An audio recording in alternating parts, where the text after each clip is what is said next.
பிதா, குமாரன், பரிசுத்த ஆவியாரின் திருநாமத்திற்கு மாட்சிமை உண்டாவதாக. கடவுளை நாம் தொழுவோம்.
கர்த்தரை துதியுங்கள்.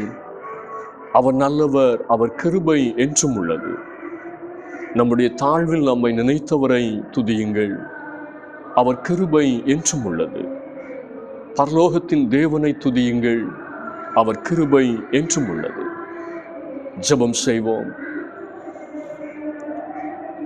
மகா கிருபையும் மட்டில்லாத இரக்கமும் நிறைந்த அன்பின் பரலோக பிதாவே, உம்மை உள்ளத்தின் ஆழத்திலிருந்து போற்றுகிறோம். உமது நேசகுமாரனாகிய இயேசுவை தம்முடைய சத்தியத்தினாலும் கிருபையினாலும் நிறைந்தவராக இந்த மண்ணுலகிற்கு அனுப்பினீரே, உம்மை துதிக்கிறோம். இந்த பரிசுத்தமான ஆராதனை வழியாக கிருபாதார பலியான கிறிஸ்துவோடு நெருங்கி சேரவும் அன்பை உணரவும் அருள் தாரும். ஆராதனையில் பங்கு பெறும் அனைவரும் உற்சாகத்தோடும் உணர்வோடும் ஆராதிக்க உதவி செய்யும். தெய்வ சமூகத்தில் கூடி வந்திருக்கிறவர்களையும் தூர இடங்களில் இருந்து ஆராதனைகளில் பங்கெடுக்கிறவர்களையும் ஆசீர்வதியும். இரட்சகர் இயேசுவின் திருநாமத்தில் வேண்டிக் கொள்ளுகிறோம் நல்ல பிதாவே, ஆமென். ஆண்டவருடைய பரிசுத்த நாமத்தை நாம் மகிமைப்படுத்தும் வண்ணமாக ஞான பாடலிலே 79வது பாடலை நாம் பாடுவோம். இயேசுவே உம்மை சிந்தித்தார். 79வது ஞான பாடல்.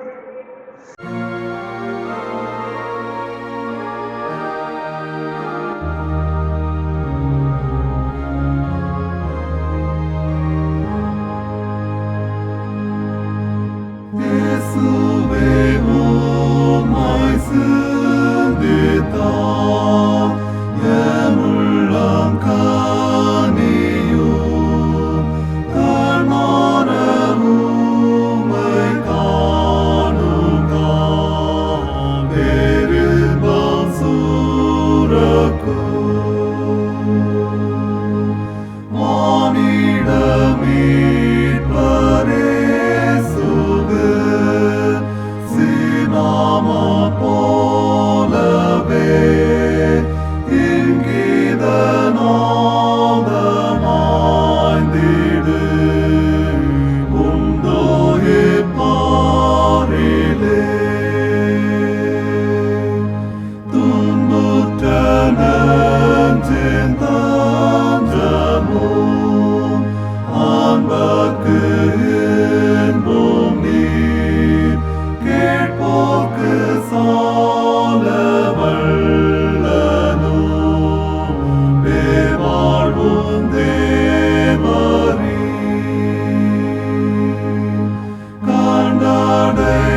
நாளுக்குரிய திருமுறை பாடத்தை நாம் படிக்க கேட்போம். அப்போஸ்தலனாகிய பேதுரு எழுதின முதலாம் நிருபம் 2வது அதிகாரம் வசனங்கள் 17 முதல் 25 முடிய. எல்லாரையும் கனம் பண்ணுங்கள், சகோதரிடத்தில் அன்பு கூறுங்கள், தேவனுக்கு பயந்திருங்கள், ராஜாவை கனம் பண்ணுங்கள். வேலைக்காரரே, அதிக பயத்துடனே உங்கள் எஜமான்களுக்கு கீழ்ப்படிந்திருங்கள். நல்லவர்களுக்கும் சாந்த குணமுள்ளவர்களுக்கும் மாத்திரமல்ல, முரட்டு குணமுள்ளவர்களுக்கும் கீழ்ப்படிந்திருங்கள். ஏனெனில் தேவன் மேல் பற்றுதலாயிருக்கிற மனசாட்சி நிமித்தம் ஒருவன் அநியாயமாய் பாடுபட்டு உபத்திரவங்களை பொறுமையாய் சகித்தால் அதுவே பிரீதியாயிருக்கும். நீங்கள் குற்றம் செய்து அடிக்கப்படும் போது பொறுமையோடு சகித்தால் அதனால் என்ன கீர்த்தி உண்டு? நீங்கள் நன்மை செய்து பாடுபடும் போது பொறுமையோடு சகித்தால் அதுவே தேவனுக்கு முன்பாக பிரீதியாயிருக்கும். இதற்காக நீங்கள் அழைக்கப்பட்டும் இருக்கிறீர்கள். ஏனெனில் கிறிஸ்துவும் உங்களுக்காக பாடுபட்டு நீங்கள் தம்முடைய அடிச்சுவடுகளை தொடர்ந்து வரும்படி உங்களுக்கு மாதிரியை பின்வைத்து போனார். அவர் பாவம் செய்யவில்லை, அவருடைய வாயிலே வஞ்சனை காணப்படவும் இல்லை.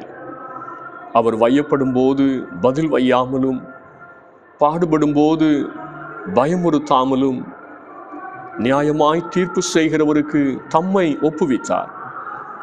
நாம் பாவங்களுக்கு செத்து நீதிக்கு பிழைத்திருக்கும்படி அவர் தாமே தமது சரீரத்திலே நம்முடைய பாவங்களை சிலுவையின் மேல் சுமந்தார். அவருடைய தழும்புகளால் குணமானீர்கள். சிதறுண்ட ஆடுகளைப் போலிருந்தீர்கள். இப்பொழுதோ உங்கள் ஆத்துமாக்களுக்கு மெய்ப்பரும் கண்காணியுமானவரிடத்தில் திருப்பப்பட்டிருக்கிறீர்கள். இந்த நாளுக்குரிய திருமுறை பாடம் படித்தாயிற்று.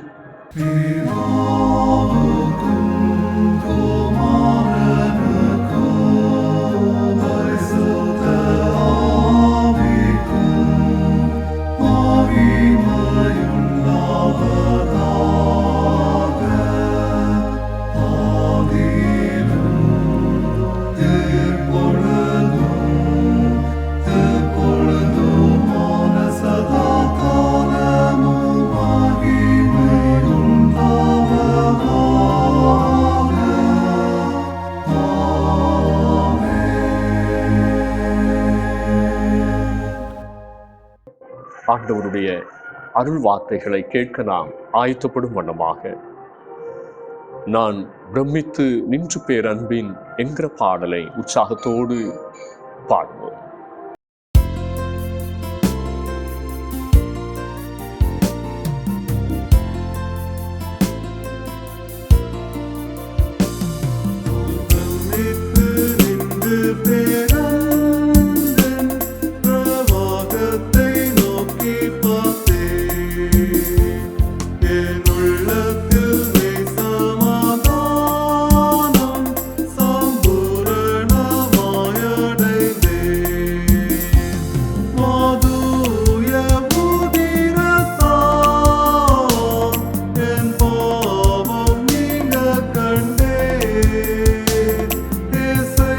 Him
ஆசீர்வாதமான இந்த நாளுக்காக ஆண்டவரை ஸ்தோத்தரிப்போம். கர்த்தர் நம்மை ஆசீர்வதிப்பாராக. தியானத்திற்காக தெரிந்து கொண்ட திருமறை வசனம் 1 பேதுரு 2வது அதிகாரம் 24வது வசனம். நாம் பாவங்களுக்கு செத்து நீதிக்கு பிழைத்திருக்கும்படிக்கு அவர் தாமே தமது சரீரத்திலே நம்முடைய பாவங்களை சிலுவையின் மேல் சுமந்தார். அவருடைய தழும்புகளால் குணமானீர்கள்.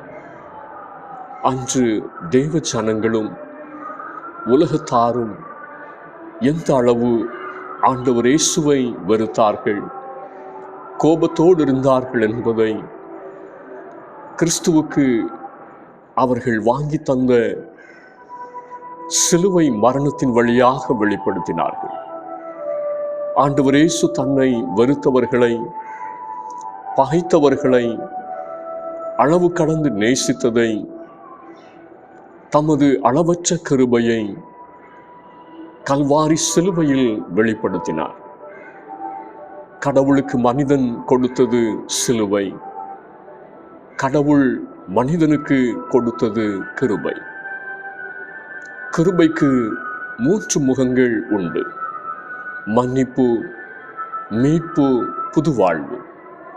இந்த 3ம் சிலுவையில் வெளிப்பட்டது.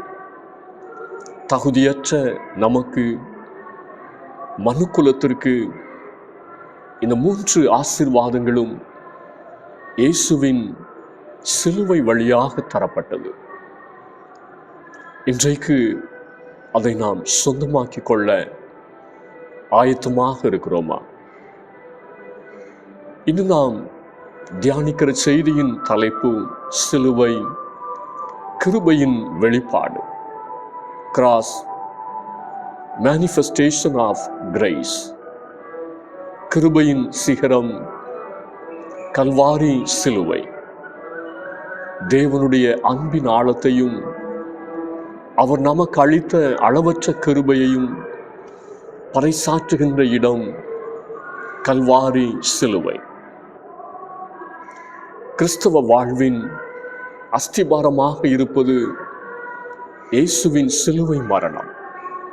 1 பேதுரு 2வது அதிகாரம் 17 முதல் 25 வசனங்களில் நாம் எவ்வாறு கிருபையினால் மீட்கப்பட்டோம் என்பதையும், தேவ கிருபை பெற்ற நாம் எப்படி நடந்து கொள்ள வேண்டும் என்பதையும் பேதுரு அப்போஸ்தலர் எடுத்துச் சொல்லுகிறார்.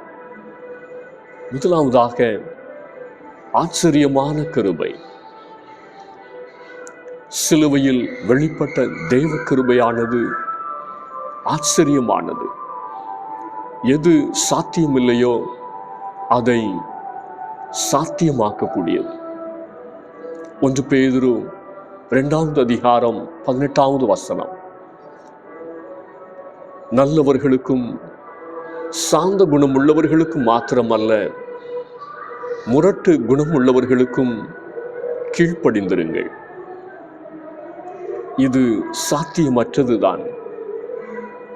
கிருபை அதை சாத்தியமாக்குகிறது. நம்மை சுற்றி உள்ளவர்கள் எப்படிப்பட்டவர்களாக இருந்தாலும் நாம் அவர்களோடு கிருபையின் நிறைவோடு நடந்து கொள்ள வேண்டும், செயல்பட வேண்டும். கொலோசியர் 4வது அதிகாரம் 6வது வசனம் சொல்லுகிறது, உங்கள் வசனம் எப்பொழுதும் கிருபை பொருந்தினதாயும் உப்பால் சாரம் மேறினதாயும் இருப்பதாக. நம்மை நன்றாக நடத்துபவர்களுக்கு நாம் மரியாதை கொடுப்பது இயல்பு. ஆனால் நம்மை அநியாயமாய் நடத்தும் அதிகாரிக்கு கீழ்ப்படிவது கிருபையின் நிறைவை பெற்றவர்களால் மாத்திரமே முடியும். நாம் தவறு செய்து அதற்கான தண்டனையை பெறும்போது சகிப்பது பெருமை அல்ல. ஆனால் நாம் நன்மை செய்தும் துன்பப்படும் போது அதை சகிப்பதே கிருபை பெற்றவர்களின் அடையாளம் என்று 1 பேதுரு 2வது அதிகாரம் 19-20 வசனங்கள் சொல்லுகிறது. அநியாயமான துன்பத்தை சகிக்க தேவ கிருபை நம்மை பலப்படுத்துகிறது. 17 முதல் 19 வசனங்களில் கனம் பண்ணுதல், அன்பு கூறுதல், தேவனுக்கு பயந்திருத்தல், கீழ்ப்படிதல், பொறுமை, சகிப்பு போன்ற அழகான குணங்கள் தேவ கிருபையின் வெளிப்பாடு என்பதை பேதுரு காண்பிக்கிறார். இவை நம் வாழ்வை, நம் பணியிடத்தை, வாழ்விடத்தை அழகுள்ளதாக மாற்றுகிறது. ஆண்டவர் இயேசுவின் வாழ்க்கையின் அழகை 21 முதல் 23 வரை உள்ள வசனங்கள் விவரிக்கிறது. ஆண்டவர் இயேசுவுக்கு பதில் பேசுகின்ற அதிகாரம் இருந்தது. பதிலடி கொடுக்கின்ற அதிகாரம் இருந்தது. பரலோக சேனையை அழித்து பழிக்கு பழி வாங்குகிற அதிகாரமும் வல்லமையும் இருந்தது. ஆனால் ஆண்டவர் இயேசு தம்மை பிதாவின் கைகளில் முற்றிலும் ஒப்புவித்திருந்தார். தன்னை அவர் நியாயப்படுத்த போராடாமல் பிதாவாகிய தேவன் பார்த்து கொள்ளுவார் என்று அமைதி காத்தார். இதுவே கிறிஸ்துவின் அடிச்சுவடு. நாம் இன்று கிறிஸ்துவின் அடிச்சுவட்டில் நடக்கிறோமா அல்லது உலகத்தின் அடிச்சுவட்டில் நடக்கிறோமா? இந்த வாழ்வு, இந்த நாட்கள் தகுதியற்ற நமக்கு கடவுள் கிருபையாக தந்தது. அதை நாம் வீணடித்து விடக்கூடாது.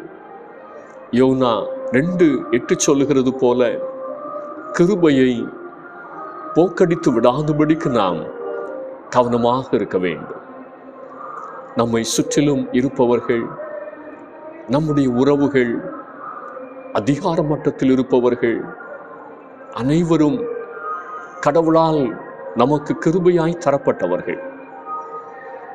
அவர்களிடம் நாம் மரியாதையோடும் பண்போடும் அன்போடும் நடந்து கொள்ள வேண்டும்.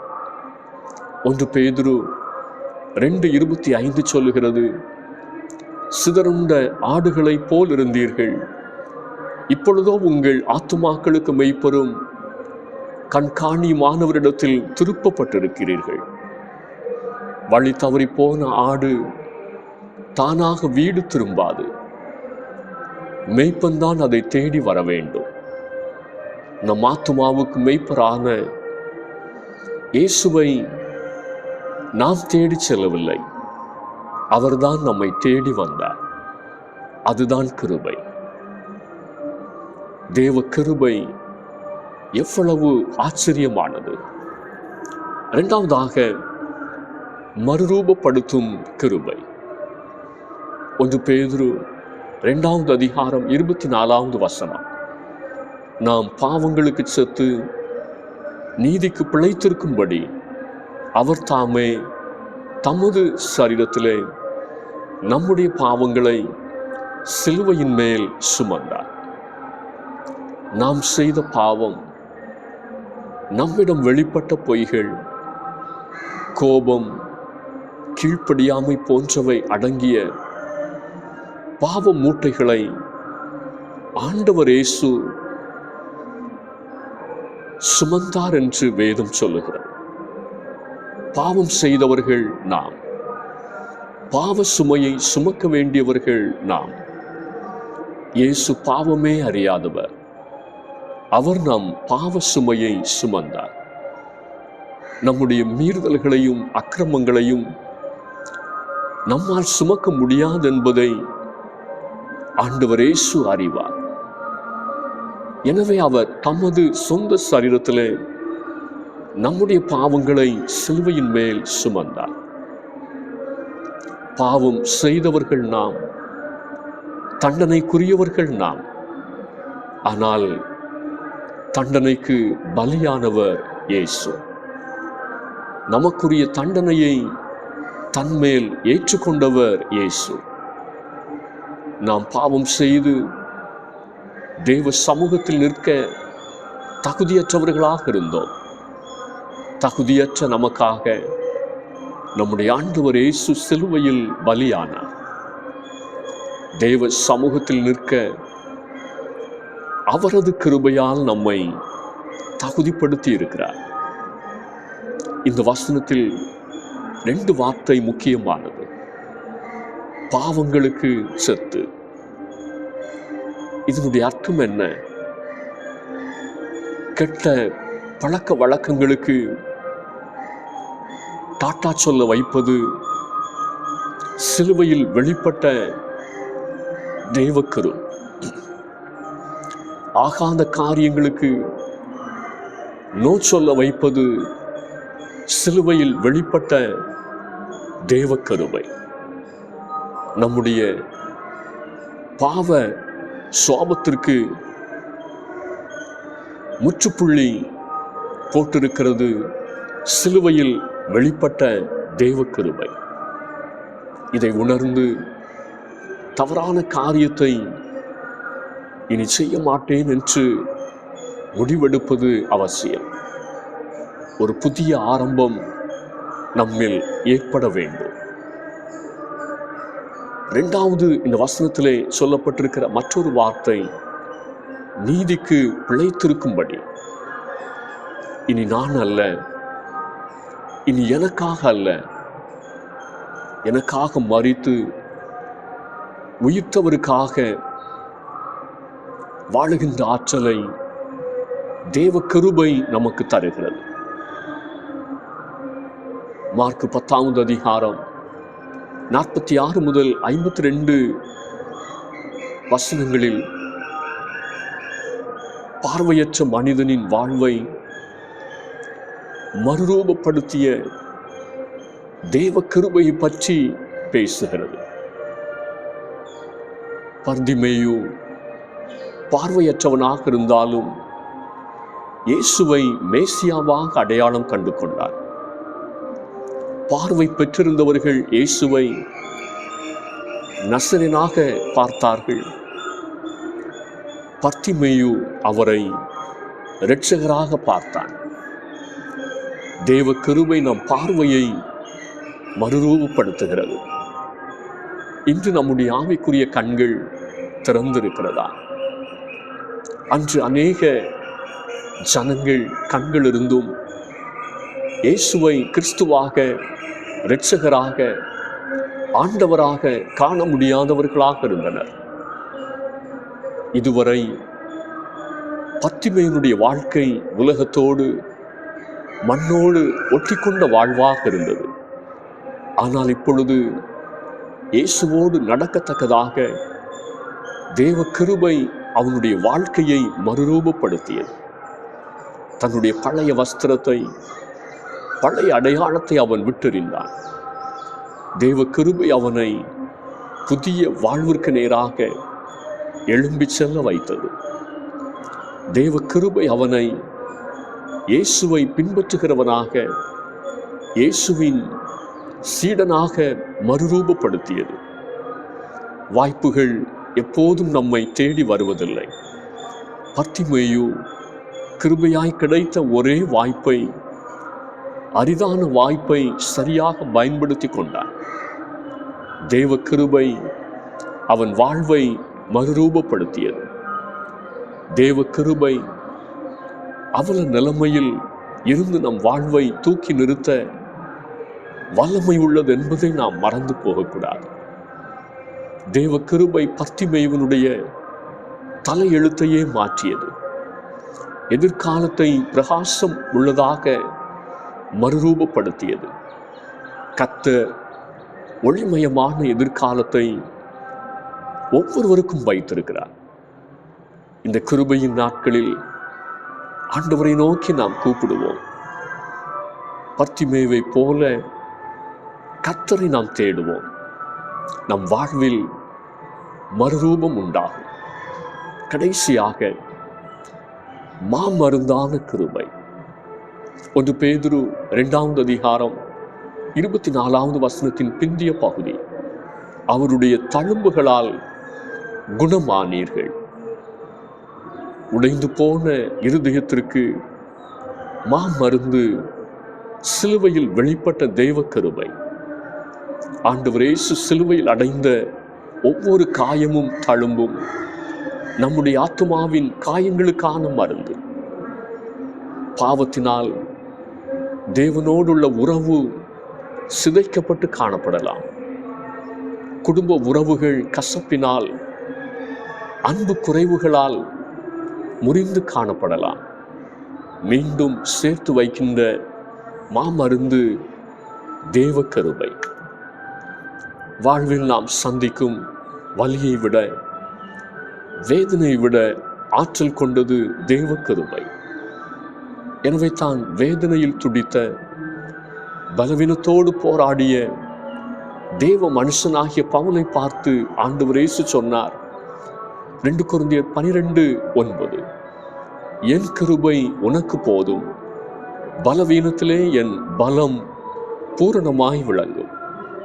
சிலுவையில் வெளிப்பட்ட தேவ கிருபை தெய்வீக சுகத்தை, தெய்வீக விடுதலையை ஒவ்வொருடைய வாழ்விலும் கொண்டு வருகிறது.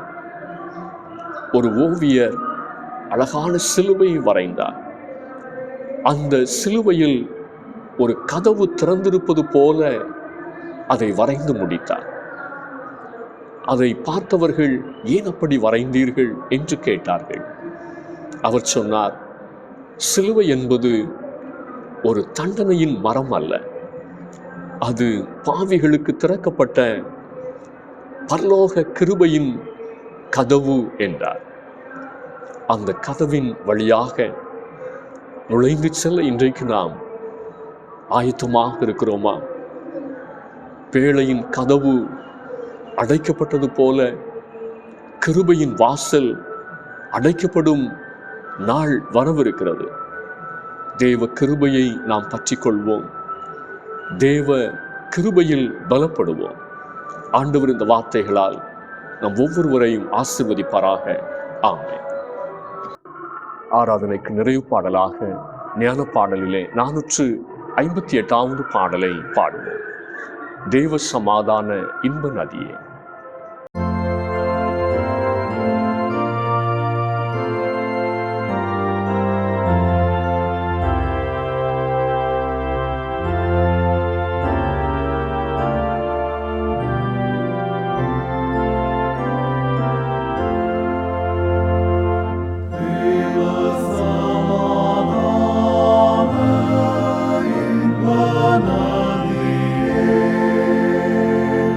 Amen.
ஜெபம் செய்வோம்.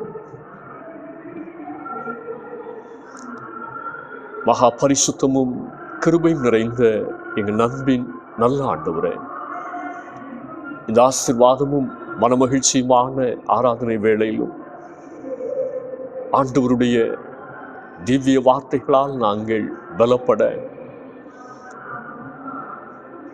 தேவ கிருபையை சொந்தமாக்கி கொள்ள பாராட்டின நல்ல பாக்கியத்திற்காக உம்மை ஸ்தோத்திரிக்கிறோம். உம்முடைய சமூகத்திலே வந்த ஒவ்வொருவரையும் உம்முடைய வார்த்தைகளால் கர்த்தர் ஆசீர்வதிப்பீராக. தேவ கிருபை எவ்வளவு ஆச்சரியமானது! தேவனுடைய கிருபை எத்தனையா எங்களுடைய வாழ்க்கையை மறுரூபப்படுத்தி இருக்கிறது என்பதையெல்லாம் நாங்கள் திருமுறையின் வெளிச்சத்திலே கற்றுக்கொள்ள கிருபை பாராட்டினீரே. நாங்களும் எங்களுடைய வாழ்க்கையில மறுரூபம் அடைந்து கிறிஸ்துவுக்கென்று வாழ்ந்திருக்க கர்த்தர் கிருபை பாராட்டவை நோக்கி நாங்கள் ஜெபிக்கிறோம். எங்களுடைய பழைய வாழ்க்கைக்கு முற்றுப்புள்ளி வைத்து புதிய வாழ்க்கையை தொடர கிருபை நிறைந்த இயேசு கிறிஸ்துனுடைய கரம் பற்றி நடக்க கர்த்தர் தயவு பாராட்ட ஜெபிக்கிறோம். கிருபையை விட்டுவிட்டவர்கள் உண்டு, தேவனை விட்டு தூரம் போனவர்கள் உண்டு, கிருபையை போக்கடிக்கிறவர்கள் உண்டு. தம்முடைய பிள்ளைகளுடைய வாழ்க்கையும் மறுபடியுமாக சந்திக்கப்படட்டும். கர்த்தர் அவர்களை தம்முடைய சமூக தண்டை இழுத்துக்கொள்ள வேண்டும் என்று சொல்லி உம்மை நோக்கி நாங்கள் ஜெபிக்கிறோம். பலவிதமான பாவ பழக்க வழக்கங்களுக்கு அடிமைப்பட்டிருக்கிறவர்கள், குடிவரிக்கும் போதை வஸ்துக்களுக்கும் அடிமைப்பட்டிருக்கிறவர்களுடைய வாழ்க்கையில தேவனுடைய கிருபை அவர்களுடைய வாழ்க்கையை முற்றிலுமாக மாற்றி அமைக்கட்டும் என்று சொல்லி நாங்கள் ஜெபிக்கிறோம். ஊடகங்களுக்கு அடிமைப்பட்டிருக்கிறவர்கள், மறைவான பாவங்களுக்கு அடிமைப்பட்டிருக்கிறவர்கள், ஒவ்வொருடைய வாழ்க்கையிலும் தேவ கிருபை அவருடைய வாழ்க்கையை மறுபடியுமாய் மறுரூபப்படுத்த வேண்டும் என்று சொல்லி நாங்கள் ஜெபிக்கிறோம். கல்வாரி சிலுவையிலே ஆண்டவர் இயேசு எங்களின் மேல் அன்பையும் கிருபையும் பொழிந்தருளினீரே. அந்த தெய்வீக அன்பிற்கும் பாசத்திற்கும் நாங்கள் நன்றி உள்ளவர்களாக எங்களை அர்ப்பணிக்க கர்த்தர் உதவி செய்ய ஜெபிக்கிறோம். திருச்சபையை கர்த்தர் ஆசீர்வதியும். திருச்சபையினுடைய ஊழியங்கள், திருச்சபைக்கு வெளியிலே செய்யப்படுகிற அனைத்து நல்ல பணிவிடைகளை கர்த்தர் நினைந்தருளி பெரிய காரியங்களை செய்ய நாங்கள் ஜெபிக்கிறோம். கர்த்தருடைய வார்த்தையை அறிவிக்கிறவர்கள் ஒவ்வொருவரையும் கர்த்தர் வல்லமையாக எடுத்து பயன்படுத்துவீராக. சாட்சியாய் உங்களுடைய வசனங்கள் அறிவிக்கப்படுகிற பொழுது அநேகருடைய வாழ்க்கையில தேவ கிருபையை விளங்க பண்ணுகிறதாய், அவருடைய வாழ்க்கையை மறுரூபப்படுத்துகிறதாய் கர்த்தர் ஆசீர்வதிக்க நாங்கள் ஜெபிக்கிறோம். எந்த இடங்களிலெல்லாம் தேவனுடைய பிள்ளைகளுக்கும் கர்த்தருடைய ஊழியத்தை செய்கிறவர்களுக்கும் உபத்திரவங்களும் போராட்டங்களும் எழும்பி நிற்கிறதோ, அந்த இடங்களில் உள்ள எல்லா போராட்டங்களையும் கர்த்தர் மாற்றி போடுவீராக. போராடுகிற இருளின் வல்லமைகளை ஜெயித்து தேவனுடைய பிள்ளைகள் தேவ கிருபையினாலே அனைத்து போராட்டங்களிலும் நிலைத்து நிற்க கர்த்தர் உதவி செய்ய நாங்கள் ஜெபிக்கிறோம். உலகம் முழுவதிலும் அமைதியான சூழ்நிலைமையை கர்த்தர் அருளி செய்ய நாங்கள் ஜெபிக்கிறோம். தேசங்களுக்கு இடையிலே காணப்படுகிற யுத்த சூழ்நிலைமைகள் எல்லாவற்றையும் கர்த்தர் மாற்றி போடுவீராக. இது நிமித்தம் தேவ ஜனங்கள் தேவனுடைய மகத்துவத்தை அறியத்தக்கதாய் தேவ சமாதானம் உலகத்தினுடைய ஒவ்வொரு நாடுகளிலும் ஊற்றப்படட்டும் என்று சொல்லி நாங்கள் ஜெபிக்கிறோம். தேசத்தினுடைய தலைவர்கள் சமாதானத்திற்கு ஏற்ற காரியங்களிலே முன்னிற்கத்தக்கதாய் கர்த்தர் உதவி செய்வீராக. தேசத்தை கர்த்தர் ஆசீர்வதியும். தீவிரவாத செயல்கள், வன்முறைகள் எல்லாவற்றுக்கும் விலக்கி கிருபை பாராட்ட நாங்கள் ஜெபிக்கிறோம். அப்படியே கர்த்தருடைய கரம் குடும்பங்களை ஆசீர்வதிக்கட்டும். தேர்வின் காலங்களில் இருக்கிற தம்முடைய பிள்ளைகளை தம்முடைய ஞானத்தால் நிரப்பி தைரியம் தந்து, திடம் தந்து, ஒவ்வொரு தேர்வையும் ஞானமாக எழுதி முடிக்க கர்த்தர் உதவி செய்ய நாங்கள் ஜெபிக்கிறோம். நல்ல மதிப்பெண்களோடு கூட இந்த கல்வி ஆண்டிலும் வெற்றி பெற, எதிர்காலங்கள் இது நிமித்தம் ஆசீர்வதிக்கப்பட கர்த்தர் உதவி செய்வீராக. வியாதி படுக்கையிலும் மரணப்படுக்கையிலும் இருக்கிற தம்முடைய பிள்ளைகளை உயிர்ப்பிக்கிற கர்த்தருடைய கிருபை பலப்படுத்தட்டும் என்று சொல்லி நாங்கள் ஜெபிக்கிறோம். நம்முடைய பிள்ளைகளுடைய ஜீவிய காலத்தை கர்த்தர் கூட்டி தந்து நிறைவாய் நடத்த நாங்கள் ஜெபிக்கிறோம். குடும்பங்களிலே ஆசீர்வாதங்களுக்காய் காத்திருக்கிறவர்கள் உண்டு. திருமண காரியங்களுக்காய், குழந்தை பாக்கியத்திற்காய், வேலை வாய்ப்பிற்காய் காத்திருக்கிற ஒவ்வொரு தம்முடைய பிள்ளைகளையும் கர்த்தர் ஆசீர்வதிக்க நாங்கள் ஜெபிக்கிறோம். இன்னமும் என்னென்ன தேவைகளுக்காக காத்திருக்கிறார்களோ, ஜெபித்து தேவ சமூகத்திலே எதிர்பார்ப்போடு இருக்கிறார்களோ, எல்லாவற்றையும் கர்த்தர் நிறைவேற்றி தம்முடைய பிள்ளைகளை நினைந்தருள நாங்கள் ஜெபிக்கிறோம். வருகின்ற காலங்களையும் கர்த்தர் நன்மையாய் தந்து இதிலிருந்து காலங்கள் சமாதானமாக அமைய, எங்களையே அர்ப்பணிக்கிற காலங்களாக அமைந்திருக்க கர்த்தர் கிருபை பாராட்ட நாங்கள் ஜெபிக்கிறோம். தேவ சமூகத்தில் எங்களையே தாழ்த்தி தருகிறோம். கர்த்தர் பொறுப்படுத்திக் கொள்ளும். இயேசுனுடைய பேரில் கேட்கிறோம் நல்ல பிதாவே, ஆமென்.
நம்முடைய ஆண்டவராகிய இயேசு கிறிஸ்துவின் கிருபையும் பிதாவாகிய தேவனுடைய அன்பும் பரிசுத்த ஆவியினுடைய ஐக்கியமும் சிநேகமும் நம் அனைவரோடும் என்றும் என்றும் சதா காலங்களிலும் நிறைவாய் தங்கியிருப்பதாக.